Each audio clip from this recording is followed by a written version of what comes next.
mbifuriza kugira ibihe byiza mwe mwese mudukurikiye kuri televiziyo Rwanda mbahaye ikaze mu kiganiro dusangire ijambo.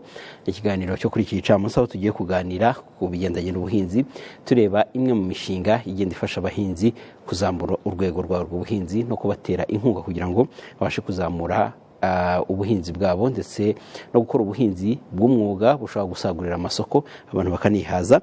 Uwo tugiye kuganiraho uyu munsi rero n'umushinga witwa Sidati, umushinga maze igihe utangiye hano mu Rwanda. Ako se ugamije ute, ukora iki, uzafasha iki abahinzi? Akaba ariyo mpamvu muri kiganiro turi kumwe na bwana Munyeshyaka Vincent, umuyobozi w'ikigega cyo guteza imbere imishinga mito n'iciriritse muri BDF. Tubahaye ikaze. Murakoze. Turi kumwe kandi n'Uzaribara Ernest, umuyobozi w'uyu mushinga Sidati. Tubahaye ikaze namwe. Murakoze. Reka duhere wenda kuri mwebwe Ernest, uyu mushinga ni umushinga ki, ugamije iki? Umushinga Sidati mu magambo arambuye y'Icyongereza bivuze commercialization and de-risking for agricultural transformation. Ugerekeranyije mu Kinyarwanda bivuze umushinga ugamije guteza imbere ubuhinzi n'ubworozi bugamije ubucuruzi no kugabanya ibubangamiye. Ni umushinga watangiye mu kwezi kwa karindwi k'umwaka ushize, duterwamo inkunga na banki y'isi yose, ariko ni inguzanyo guverinoma y'u Rwanda yafashe ishaka guteza imbere ubuhinzi n'ubworozi bugamije isoko no kugabanya ibibangamira.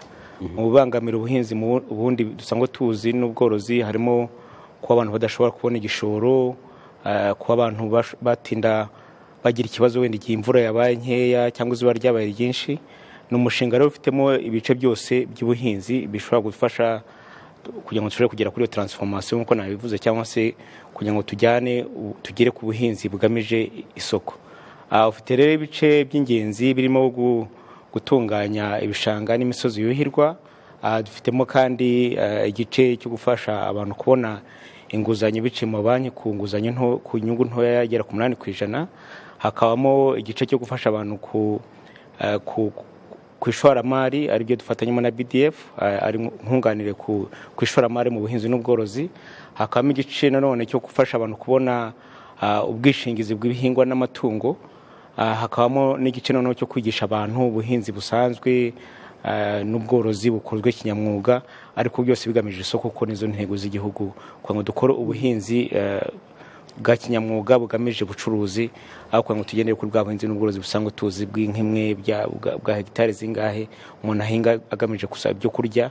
So ni intumbero y'igihugu dusanzwe turimo yo kugira ngo ubuhinzi bugere ku kindi navuga ku yindi level mu Cyongereza niko navuga, cyangwa se buvaho dusanzwe tubuzi bijya ku rundi rwego. Ni umushinga rero wa miliyari 300 z'amafaranga y'u Rwanda, nk'uko nari bivuze twatangiye kwishyira mu bikorwa umwaka ushize. Uzamara imyaka 5, bivuze ngo tumaze umwaka umwe dutangiye. Mu bikorwa by'ingenzi tumaze kugeraho harimo byo gukora amaterasi, cyane cyane turinda isuri ku misozi, dukoresheje imirwanyasuri, dukoresheje n'amaterasi kugira ngo turinde amasite cyangwa tuzatunganyamo ibikorwa byo kuhira. Cyane cyane tubikora nyine mu rwego rwa proteger environnement no kurinda isuri izikangiza ibikorwa byo kuhira biba bihari.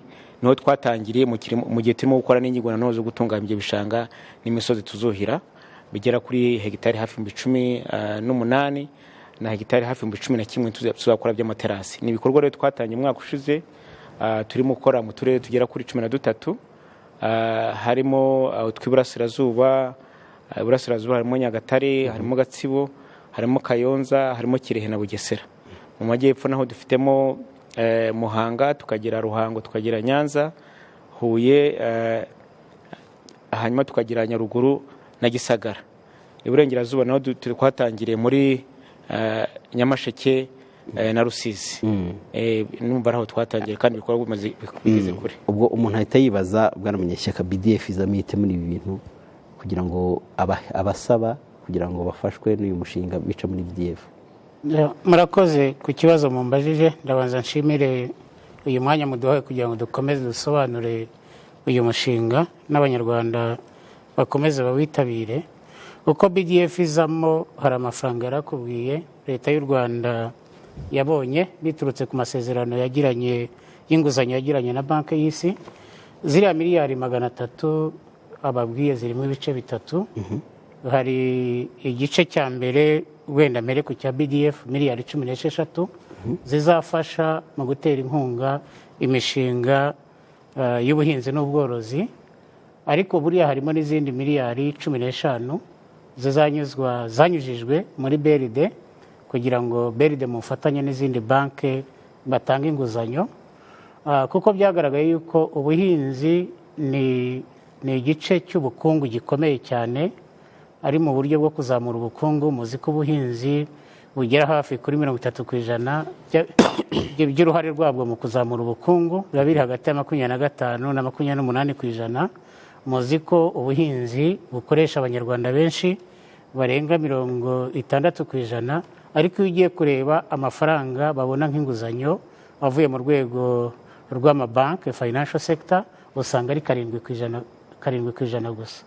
Mu zindi ngamba rero z'uyu mushinga ni ukugira ngo hagire n'inguzanyo nyinshi ijya mu buhinzi. Ubwo rero hasigaye miliyari 269 nizakubwiraga ziri muri Minagri. BDF rero irimo kuri urwo ruhare rwo kuzatanga inkunga dukoresheje ariya mafaranga tuzahabwa miliyari 16. Umuntu yateye baza, ndabona bavuga ko umushinga watangiye tariki 29 Nyakanga 2022. Ubu uzamara imyaka 5, ariko se umaze kugera kuki? Nk'uko nari mbivuze mu kanya, mu by'ingenzi buriya mushinga gutangira ukurikije amasezerano tuba twaragiranye n'abaterankunga, hari izindi mpapuro cyangwa se dokima zindi zitegurwa, ari gutegura nka matching grant manual, n'igitabo kigenga uko inyunganizi ku ishoramari zatangwa. Tubanza gutegura kugira ngo abaterankunga tuyumvikaneho uburyo buzatangwa kugira ngo bice mu mucyo.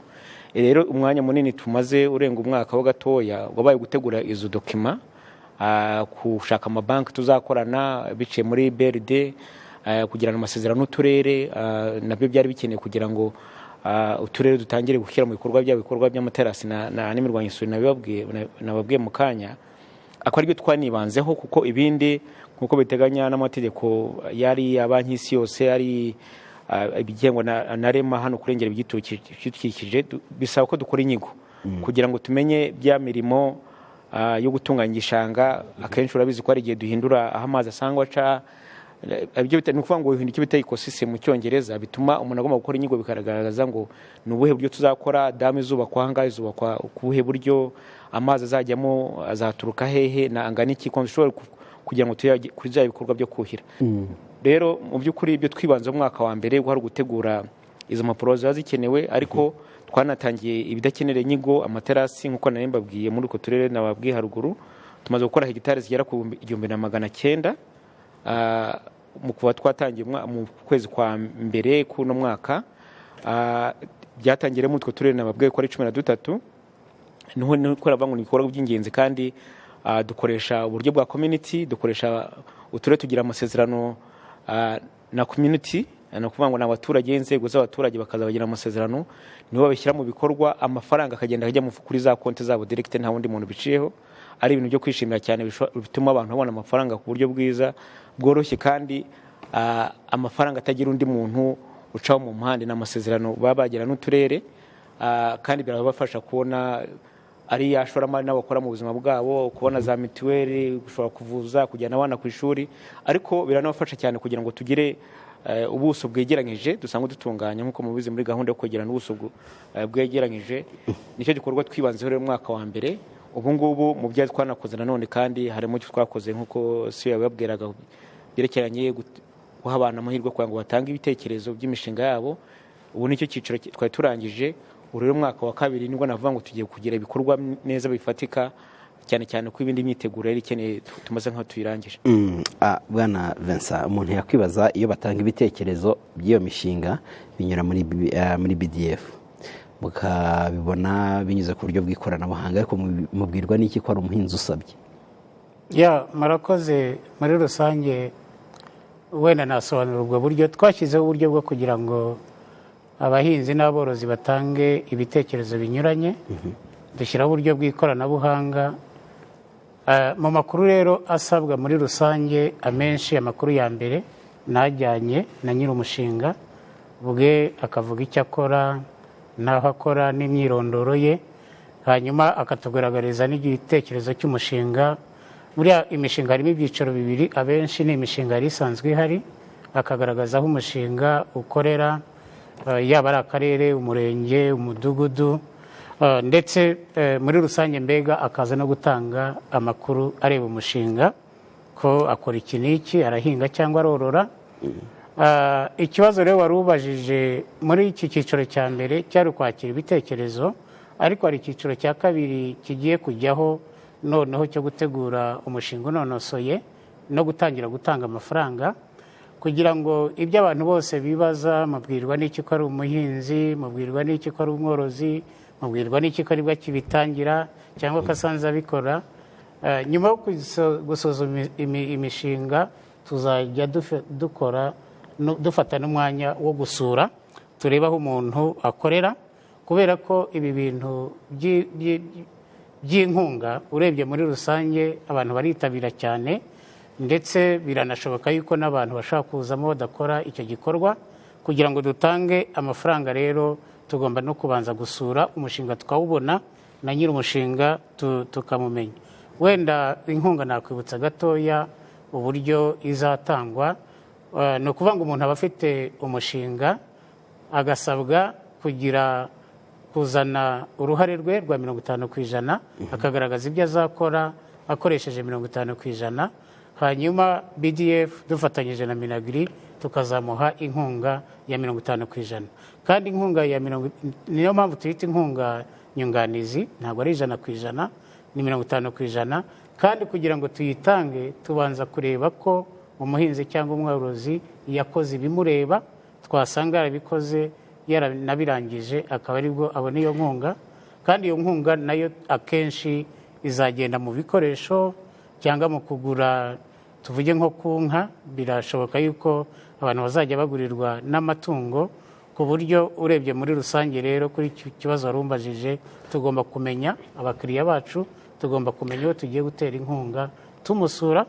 Hari amakuru aba yatanze muri rusange mu mushinga we, ariko no kumusura. Kandi BDF dufite amashami ahagije, nibura muri buri karere dufitemo abakozi nka 3, ariko tunakorana na Minagri nabo muri uyu mushinga bafite abakozi, twafatanya nabo mu rwego rw'akarere tugasura iyi mishinga yose, buryo duha inkunga tuba tumuzi neza. Ni ukuvuga ko nta mafaranga muzaha umuntu wasabye? Urebye akenshi amafaranga, tuvuge ko umuntu yazanye umushinga w'ubworozi bw'inkoko, akenshi amafaranga azajya nko mu kugura ibikoresho. Tuvuge hari abororera bakoresheje za kaje, ariya mazu bororeramo inkoko. Akenshi amafaranga yacu anyura mu kwishyura uwatanze ibikoresho cyangwa uwakoze imirimo runaka afasha uwo mushinga, ku buryo gutanga kashi ngo twohereje kashi ibyo ntabwo ari byo tuzakora. Ndabona mu bantu basabye batanze ibitekerezo by'imishinga bageraga ku 109,385. Hafatwa abemerewe ni 1,320 mu bantu 100,000. Abantu banatari bake. Wenda nabisobanura, twe gufata akantu gatoya, tubanze tugaragaze ishusho rusange. Icyiciro cya mbere nyine cyari cyo kwakira ibitekerezo by'abantu, aborozi n'abahinzi, batugaragariza bati twebwe turashaka gukora igikorwa runaka, kandi turifuza ko mwazadutera inkunga ingana gutya 50% by'umushinga we. Icya mbere rero dushima kandi cyadushimishije kitugaragarira no kuri gahunda, abantu ubukangurambaga bwagize umusaruro kuko abantu bitabiriye ari benshi cyane. Niyo mpamvu hitabiriye abantu 109,385 bagaragaza ko bifuza ko bazaterwa inkunga, bazasaba $741. Icya mbere amakuru dukuramo, twe kubifata ngo tubishyire tubibone nabi, ikitugaragarira nuko hano hasi iyi mishinga tuvuga mitoya n'iciriritse, abantu bafite ibitekerezo byinshi kandi bakeneye amafaranga menshi. Ayo ni amakuru atwereka yuko dufite akazi, ahubwo inzego zishinzwe gushaka amafaranga ari leta ari BDF tugomba kubishyiramo imbaraga kugira ngo tubone amafaranga dushyira mu baturage. Kandi ikindi kigaragara ni uko uru rwego rw'ibigo bito n'ibiciriritse cyangwa imishinga y'umuntu ku giti cye usanga ari abantu ubundi batigeze bafata inguzanyo nyinshi, ku buryo aba ari imishinga rwose twavuga ngo iri clean, ntabwo irafata inguzanyo. Ndetse nk'uko nanabibabwiye kandi bigaragazwa n'imibare tubona ku rwego rw'igihugu, aho 7% gusa by'inguzanyo ari byo bijya mu buhinzi. Ubwo rero tumaze kubona uko bingana, tumaze no kureba ingengo y'imari dufite, ndetse tumaze no kureba ibyo ya sisiteme y'ikoranabuhanga itwereka, twicaranye na Minisiteri y'Ubuhinzi n'Ubworozi tureba n'amanota yatanzwe n'iyo sisiteme, dusanga muri rusange twabonyemo ibyiciro bitatu. Twabonye icyiciro cya mbere cy'ababashije kugira amanota 100%, ni ukuvuga ngo ibibazo twabazaga n'uko batanze ibitekerezo byabo byari byashubijwe neza ku buryo bagize 100%. Tubona rero abagize 100% ari 1320 bifuza ko bazasaba miliyari zisaga 43. Icyo kiba icyiciro cya mbere. Icyiciro cya kabiri ni abagize hagati y'amanota 90 na 99, dusanga nabo ni 8544 basaba nk'imiliyari 110 hafi 115. Hanyuma icyiciro cya gatatu tubona abari munsi y'amanota 90 bo benda kuba 199,521 bifuza ko bazasaba inkunga ya miliyari 581. Urumva ikibazo cya mbere twahise tugira ni ingengo y'imari dufite miliyari 16, ariko ibi ngibi ntabwo byatubuza gukora. Noneho tubona yuko abantu bagize amanota 100% twabemerera kujya mu cyiciro cya kabiri. Kujya mu cyiciro cya kabiri ni ukuvuga iki? Ni ugutegura umushinga noneho unonosoye, ukozwe neza muri bya bice abanyarwanda babanze kubimenyera gukora imishinga, ariko hari n'ababafasha gukora imishinga. Tubona ko abangaba twabemerera bakazana imishinga yabo.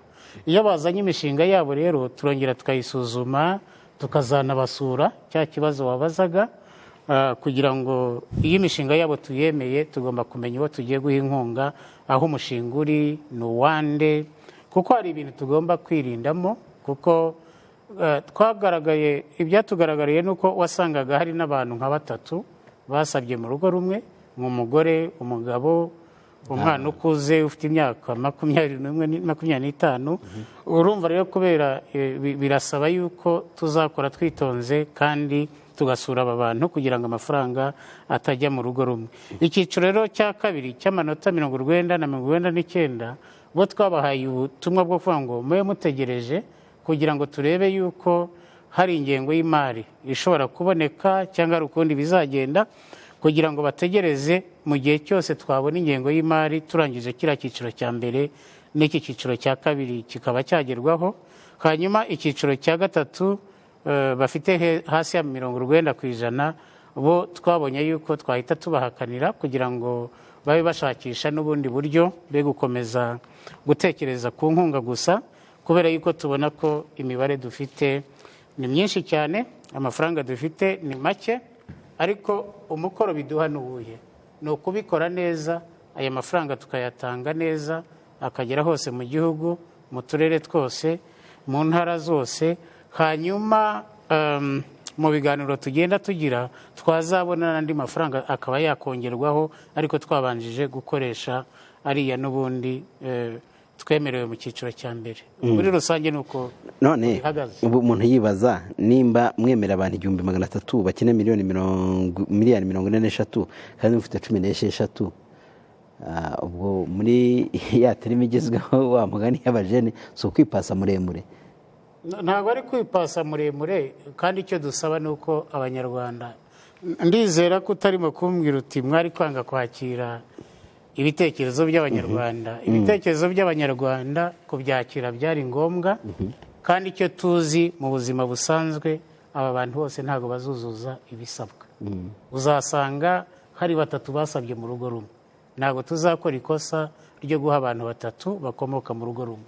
Niba bombi binashoboka yuko byaba bimeze neza, tuzahuma. Ubwo urumva byanze bikunze, nubwo turimo kuvuga ngo abangaba 320 ntabwo ariko bose buri imishinga yabo izabona amafaranga. Urwo ni urugero rwa mbere nari mvuze. Urugero rwa kabiri nari mvuze, harimo ko bagomba kubanza kugaragaza uruhare rwabo. Icyatugaragariye uyu si wo mushinga wa mbere turebye, hari n'indi mishinga twagiye ducunga n'ubundi ku bufatanye na Minagri, aho ugenda ugasanga hejuru ya 30%, uretse ko tutabyifuza muri uyu mushinga, usanga batabasha kubona uruhare rwabo. Nanone iyo utabonye uruhare rwawe ntabwo uterwa inkunga, kuko n'uruhare rwawe ntuba warugaragaje. Ibyo byose rero muri rusange biragenda bikagaragaza yuko birumvikana, birakomeye, amafaranga asabwa ni menshi, ayo dufite ni make, ariko byanze bikunze hari abo tugomba kuyaha. Kandi nanone ikindi nakongeraho, wenda nagira ngo mbwire abanyarwanda, ni uko bishoboka BDF iriteguyeyo, habonetse n'amafaranga yakwiyongeraho, twayakira nayo tukayakoresha muri iyi gahunda. Ariko ikindi nanakwibutsa, tuributsa, niyo mpamvu mugenzi wanjye yababwiye ko uyu mushinga urimo miliyari 300, hari n'ayanyuze mu mabanki. Tuvuge umuntu ashaka kubona gutegereza inkunga, nubwo inkunga ari y'abantu bakunze cyane, ariko birashoboka yuko kubona gutegereza inkunga kandi wenda bitazakunda, ushobora no kujya gusaba kuri yandi yanyuze muri banki, cyangwa se ukareba n'ubundi buryo buhari. Ariko icyo navuga nka leta y'u Rwanda, nka Minagri, nka BDF, ibi biratwereka ko hari umukoro wo gukomeza gushaka amafaranga yazahabwa abanyarwanda. Murakoze cyane. Aba bantu 320 bemerewe, mbona nashaka kubaza Ernest, barasubizwa mu gihe kingana iki kugira ngo niyo nkunga nimba ari abatangira guhinga bahinge, ikindi baraborora borore, murabikora ryari gute? Ni ukuvuga ngo ubundi abantu barashubijwe, kuko twabahaye ubutumwa ku itariki ya 28 z'ukwezi kwa karindwi, tubaha iminsi 30 yo kugira ngo bazane imishinga yabo. Twashyize rero ku rubuga rwa BDF, ni hava ngo ni imbata se cyangwa mu Cyongereza template igaragaza igomba kuba biri mu mushinga, kugira ngo uzaba witeguye neza, hatazabaho uburyo bwo gusubiza abantu inyuma kubera ko wenda batabiteguye neza. Rero ngira ngo ino ni iminsi 30 bahawe, ariko abawuzana ngira ngo muri BDF n'ubu ngo wakwakira uko se babivuze, amashami bayishyira ku mashami ya BDF mu turere tw'igihugu twose bafitemo office. Rero ni iminsi 30 bahaye itarengwa, ariko bemerewe kuba bazana imishinga no kuba babona message, kuko iyo mbata cyangwa template yagiye iri kuri website za BDF, ku buryo bayuzuza bakazana bagatangira imishinga yabo igasuzumwa, hanyuma igihe nk'uko si yabivuze maze kugaragaza uruhare rwabo, bakaba bahita babona bwa bufasha basabye. Umuntu ndashaka kumenya, wenda mubasobanurire neza abahinzi n'abasabye.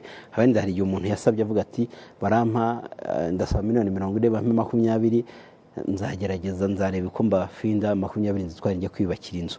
Mwavuze ko muzabiha ibikoresho, byo bizagenda bizaca mu zihe nzira? Bazaza kuri BDF, bazaza aho mukorera, bigenda biti ibyo ngibyo kugira ngo nabyo bamenye nimba watanze projet yo kubona ibyuma byo kuhira, ari mashini hinga, bizagenda biti? Ubundi nk'uko mu mushinga wenda bashoboye guca mu mbati hari babibonamo, utegura umushinga wawe muri ibyo, nk'uko se yavuze, ugaragaza uruhare rwawe muri ibyo bikoresho, kuko n'ibihari bisanga ufite, kuko no kuvuga ngo umushinga ubundi ugomba kugaragaza uko uzunguka.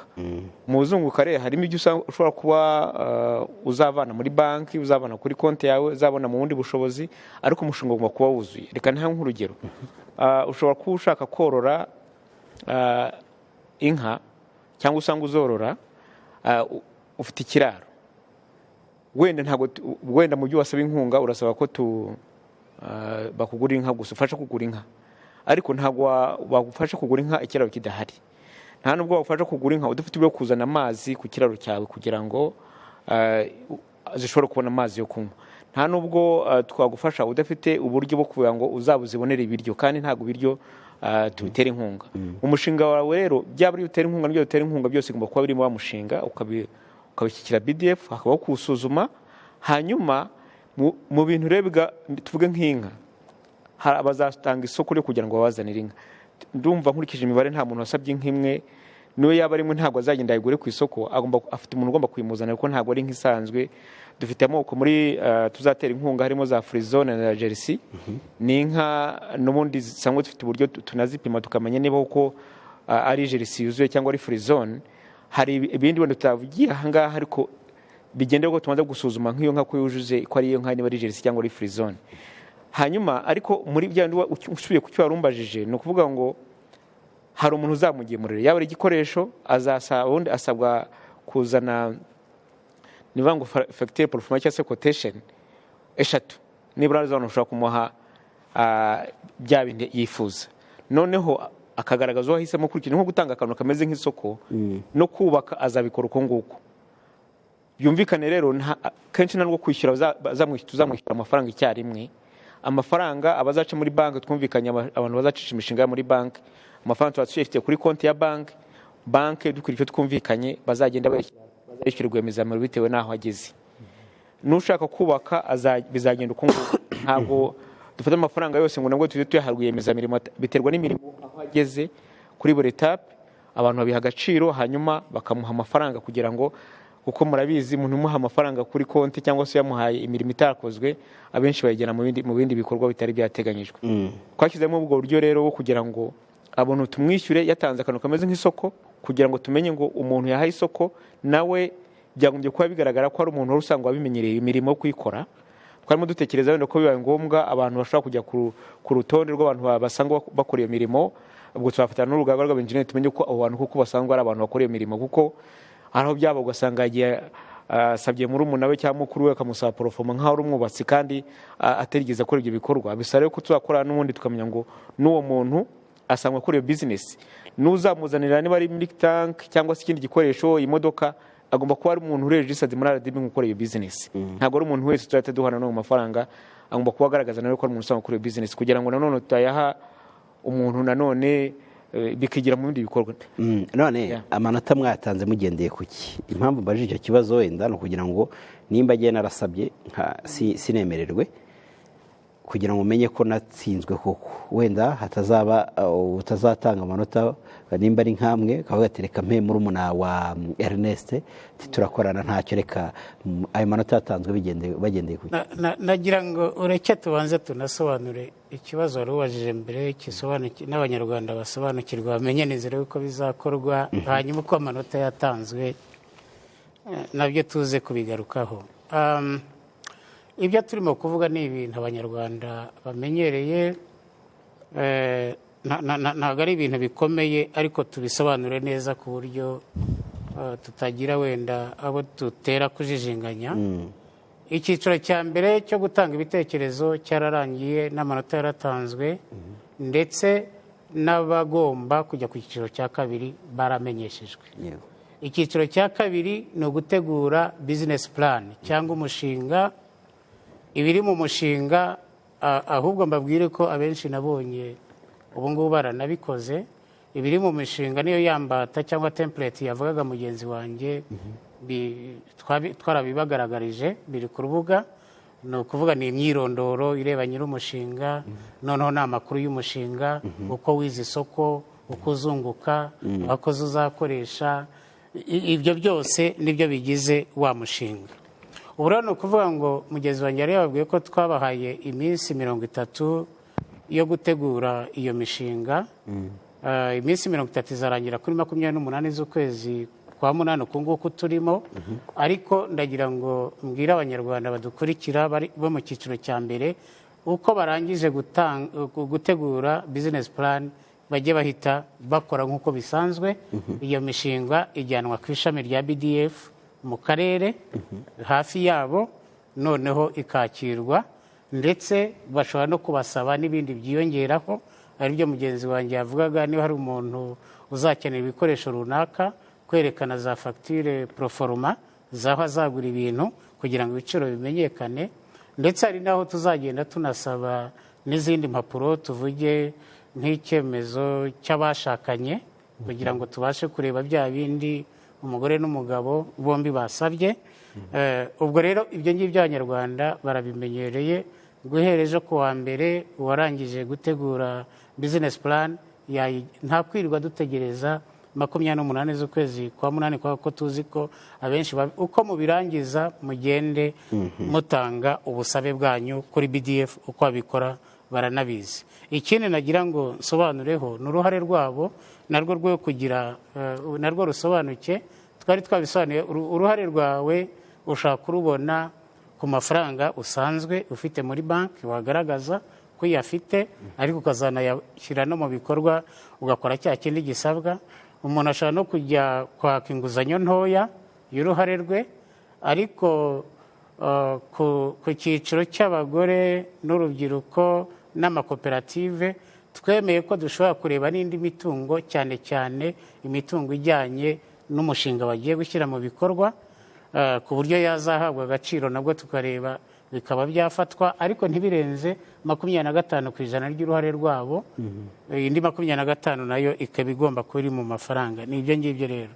So ibyo babazaga rero mwagendeye kuki, ngira ngo muri rusange hari mu kwakira ibitekerezo ibi ngibi n'abanyarwanda mwagendeye kuki, ngira ngo ntabwo bakiri no kubitindaho kuko n'ibyavuyemo twarabigaragaje. Ariko icya mbere twagendeyeho, icya mbere ni umushinga wawe ugiye gukora n'impinduka ugiye kugera muri uru rwego rw'ubukungu, cyane cyane bijyanye n'ubuhinzi n'ubworozi. Murabizi ko leta y'u Rwanda binyuze muri Minisiteri y'Ubuhinzi n'Ubworozi hari imbuto cyangwa ibikorwa runaka bishyirwa imbere y'ibindi. Tuvuge nk'umuntu ugiye mu kongera umusaruro w'ibigori, ibirayi, ibishyimbo, hari bya bindi byagiye bitoranwa, byagiye bibona amanota menshi. Ariko kubera yuko twanashakaga yuko cyane cyane urubyiruko n'abagore nabo n'amakoperative nabo bagenda bagira uruhare rwinshi mu kubona kuri aya mafaranga, hari n'amanota yagiye agenerwa cyane cyane abagore n'urubyiruko yiyongeraho, ariko n'umushinga n'ingaruka zawo uko bimeze, ndetse ibinahuye n'ingamba z'igihugu zo kuvugurura cyane ubuhinzi. Ibyo byagiye bibona amanota menshi. Wenda detaye yose ntabwo twayijyamo. Nibyo byavuyemo rero ko ubu ngubu wenda n'ikibazo abaturage bakunze kubaza babazaga bwa mbere, nyine ngo mwabibaze mute, message bagiye babona bikwereka ko wagize amanota runaka, ko wemerewe kujya mu cyiciro runaka, cyangwa ko wategereza, cyangwa ko uhakaniwe. Ubu ngubu twashyizeho n'uburyo bajya ku rubuga bakirebera iyo message bakayibona, abenshi barayibonye, ndetse n'amanota. Ibyo tutatangaga ni ukuvuga ngo ahangaha babonye 5 ku 10, ngo babonye 18 kuri 20. Ngira ngo ibyo ngibyo si byo abantu bajyamo cyane. Icyo twajyamo ni uko byakozwe twifashishije ikoranabuhanga, ariko natwe turicara turareba ko bikozwe neza, transparency, cyangwa se nakwemeza ko byakozwe mu mucyo, ku buryo abantu bari bakwiye kwemera ibyavuyemo, ahubwo tukajya ku rundi rwego noneho rwo ngo reka twihutishe abantu barangize gutegura imishinga yabo, natwe tubahe amafaranga vuba. Icyo nasobanura, uyu mushinga ni imyaka 5, ariko ntabwo dufite itegeko ryo kuwushyira mu bikorwa imyaka 5. N'umwaka umwe n'amezi 10 aya mafaranga dukoze neza tukayatanga tukarangiza, nta kibazo cyaba kirimo, ahubwo tugasigara dutekereza wenda batarabonye kubera yuko amafaranga yashize bizagenda gute. Ndumva ari ibyo ngibyo navuga muri rusange. Ernest, abahinzi murabasaba iki rero kugira ngo abamaze kwemererwa, bamaze gutanga imishinga yabo, murabasaba iki kugira ngo uhamagane iyo myaka 5 ntinagerweho, ibikorwa by'ubuhinzi n'iryo shoramari turibone muri zamura ubukungu bw'u Rwanda? Icyambere tubasaba cy'ingenzi ni ugukora business plan cyangwa gutegura umushinga neza. Kuko iyo uteguye nabi, ubwo bisaba ko wagusubizayo, ubanze usubiremo. Nyika ko icyo gihe nabi biba bigutinze. Niba ushaka kuko niba ari business ugomba guha agaciro business plan. Abanyarwanda ntabwo tumenye gukoresha business plan, ariko bateye imbere arabizi neza uko ikwereka niba uzunguka bikwereka ko uzahomba igihe waba ushoye nabi, uzunguka ngahe, abantu muhanganye ku isoko ni bande, ese uzajyana karite y'ibyo uzajyana ku isoko, ingano yabyo n'ingana gute, kugira ngo, kuko hari igihe usanga umuntu yaguze nk'imodoka, imodoka tuzatera inkunga tugira ngo tubyibutse neza, ntabwo ari za fuso, ni imodoka zabugenewe zo gutwara umusaruro, izi ukunze kubona zitwikiriye zo gutwara umusaruro, ni zihariye zagenewe gutwara umusaruro ujyanwa ku isoko, nk'abantu bakora nyine ibintu biri smart, byagenewe nyine kuribwa, atari kuvuga ngo utware hano washyizemo inka ejo ushyiremo umucanga, ni imodoka zagenewe gutwara umusaruro. Bivuze ngo rero turashaka kugira ngo abantu bategura imishinga yabo neza ijyanye n'icyerekezo igihugu twifuza nako tubakora mu minsi iri imbere, abana bacu bazabamo bakoresha ibintu bisobanutse, bategura umushinga neza kugira ngo babone niyo nkunga niyo bazayibone vuba byihuse, kuko uko utinda niko ubwo wenda uzasanga umushinga wundi wamaze wahageze, nubwo BDF ifite ubushobozi bwo yakwiga imishinga myinshi icyarimwe, ariko urumva ushobora gutindamo gatoya bitewe n'uko wayizanye ugenda usubira inyuma, ubu nawe urimo kwitinza.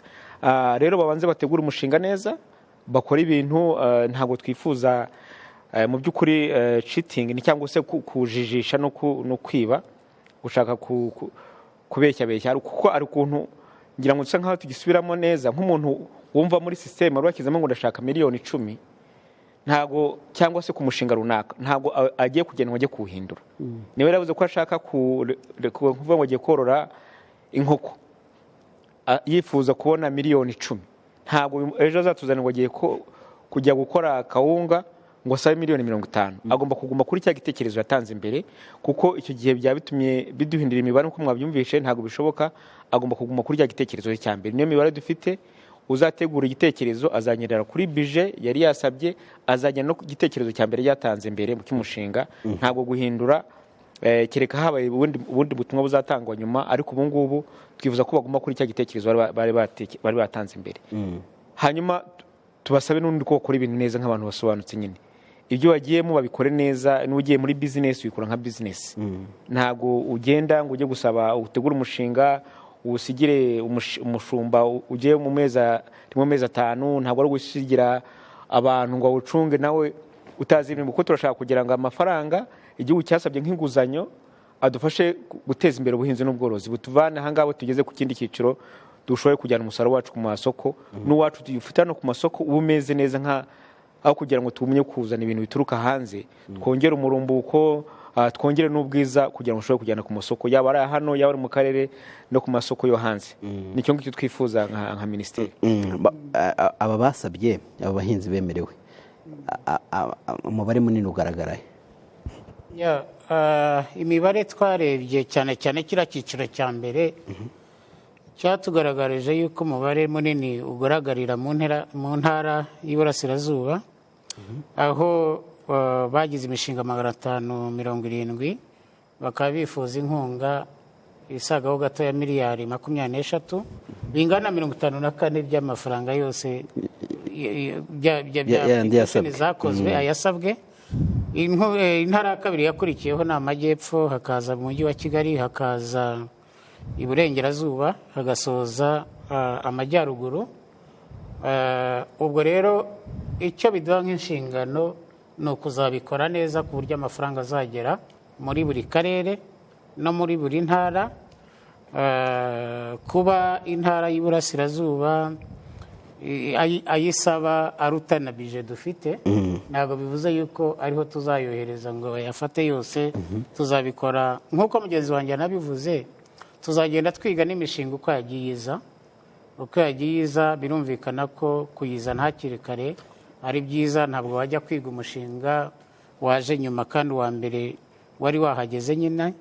Ariko ikindi twavuga muri rusange nyine ni uko tugomba kubikora mu buryo tugera hose kandi tukihutisha. Ikindi cyiza nabonyemo, nta nubwo abantu basabye amafaranga angana muri ziriya miliyari zose ubona basabye, muri aba bemerewe kujya mu cyiciro cya kabiri nabonye basaba 500,000, amafaranga 650, miliyoni 1, miliyoni 2, kugeza kuri maximum amenshi yari miliyoni 100.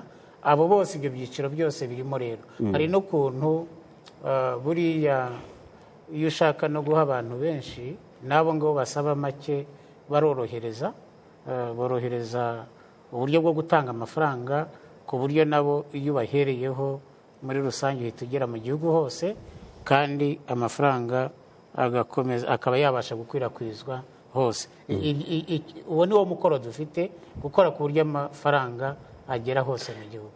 Ariko ubwo si ugutatanya imbaraga n'ubwo bushobozi.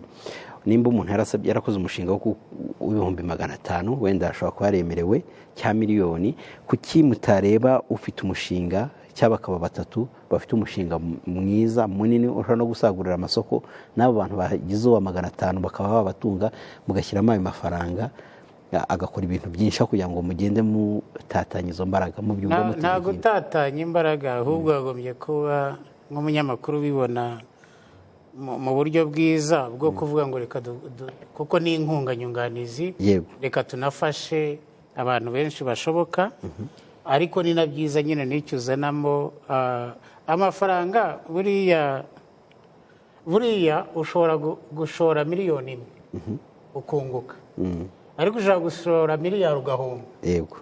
Ubwo rero urumva byose icyo bita ingaruka nziza ni uburyo wakoresheje ubushobozi wahawe, ni n'uburyo wateguye neza umushinga wawe. Ntabwo umubare mwinshi w'amafaranga uvuga ko bigira impinduka nziza, biterwa n'uko umuntu yabikoresheje. Nta gutatanya rero imbaraga kurimo.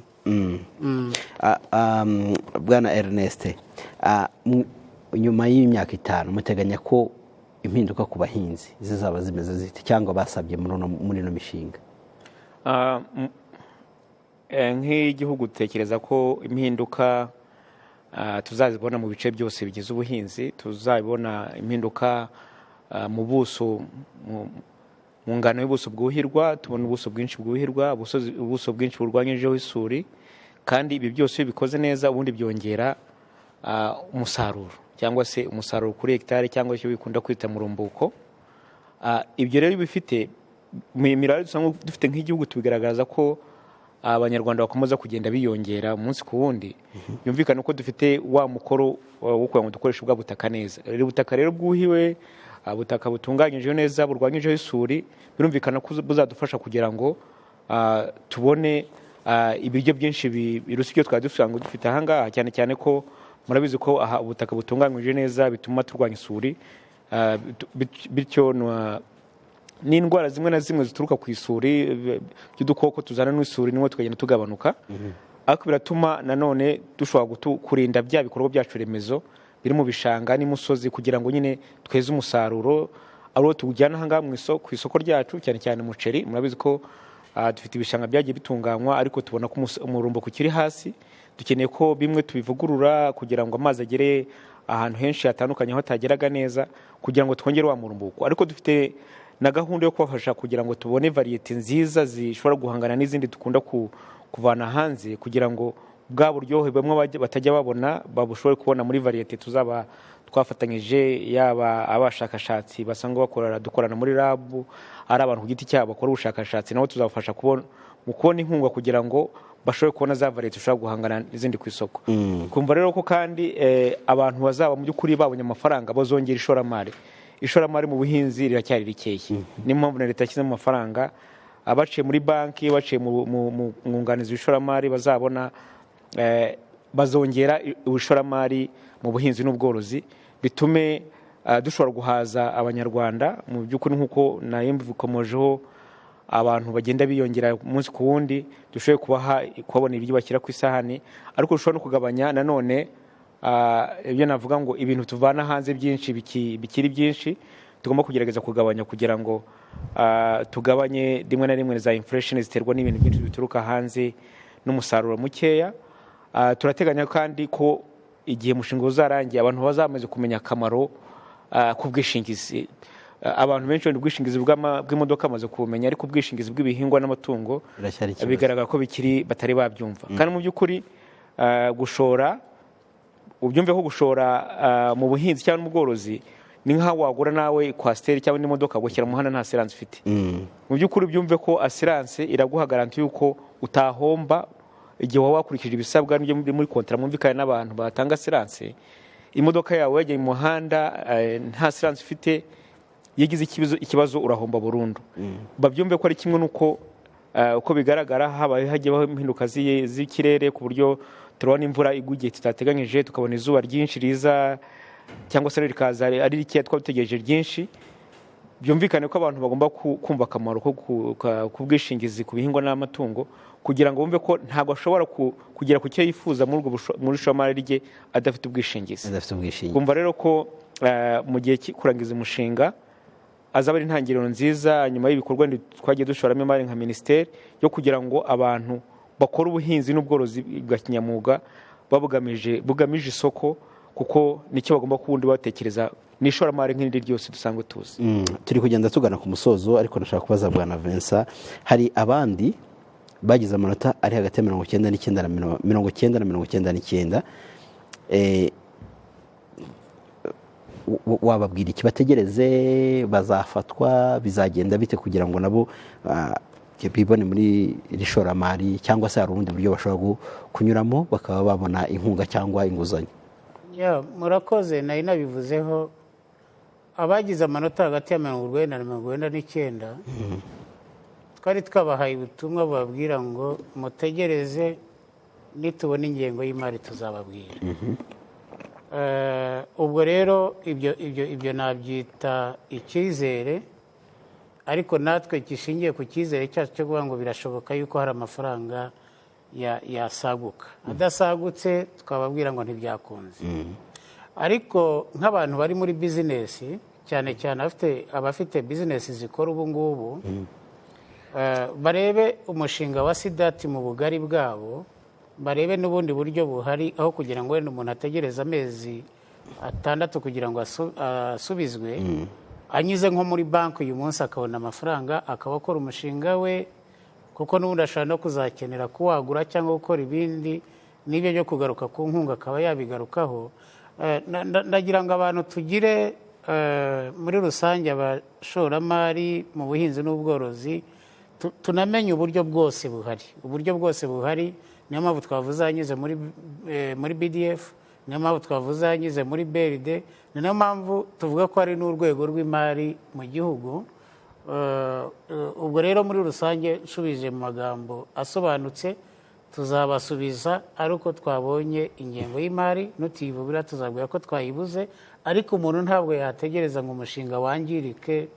Turabizi mu buhinzi uko benshi tunabikora, twese tunabijyamo, ugenda ukoresha amafaranga makeya, ugenda ubona ntabwo umushinga wawe wagombye guhagarara ngo ugwingire kubera ko hari umuntu wakubwiye ngo tegereza.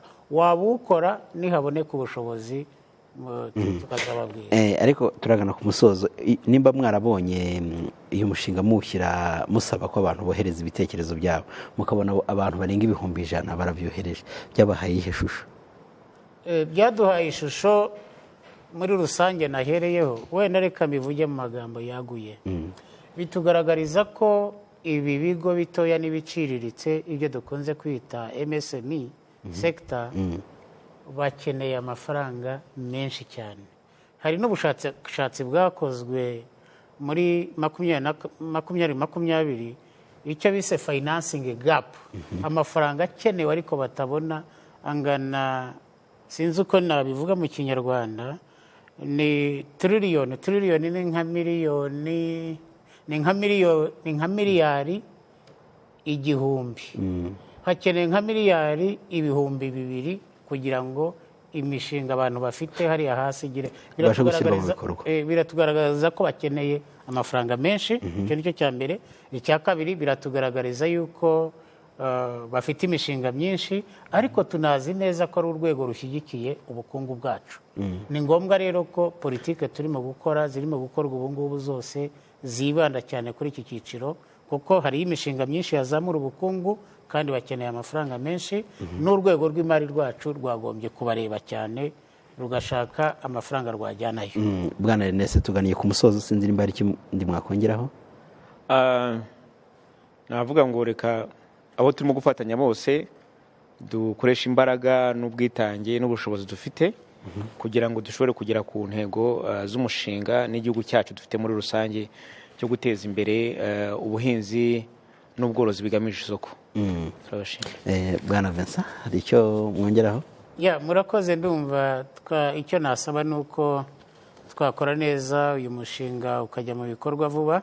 Nkasaba ko abaturage bakwihutisha, ubwo abaturage ndavuga bafite imishinga y'ubuhinzi n'ubworozi, guhera ejo kuwa mbere uko bagenda barangiza imishinga bayigeze kuri BDF, natwe turashyiramo imbaraga kugira ngo byihute.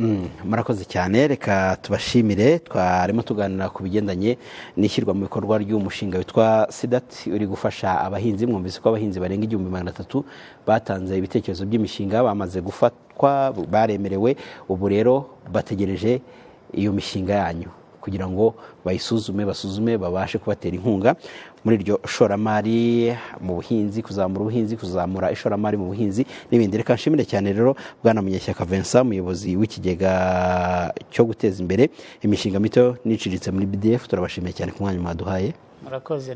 Dushimire kandi Uzaribara Ernest, umuyobozi w'umushinga SIDAT. Turabashimiye cyane namwe.